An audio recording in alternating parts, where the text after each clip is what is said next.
Beep ஒலிக்குள் மறைக்கப்பட்டுள்ளது என்ன வார்த்தை என்று யூடியூப் நிறுவனத்திற்கு விளக்கம் கொடுத்த பிறகும் சிம்புவின் பாடல் அகற்றப்படவில்லை என்று போலீஸ் தரப்பு வேதனை தெரிவித்துள்ளது.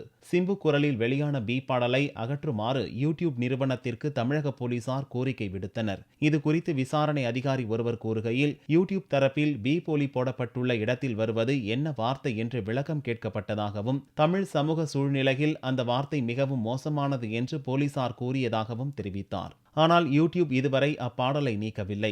இருமுறை கடிதம் எழுதியும் பலனில்லை. இது போன்ற வார்த்தைகள் ஆங்கிலத்தில் சகஜம் என்றும், பீப் சவுண்ட் வந்துவிட்டதால் பாடலை நீக்க வேண்டிய அவசியம் இல்லை என்றும் யூடியூப் நிறுவனம் தெரிவித்துள்ளதாக கூறப்படுகிறது. டிசம்பர் 11ஆம் தேதி இப்பாடல் பதிவேற்றம் செய்யப்பட்டது.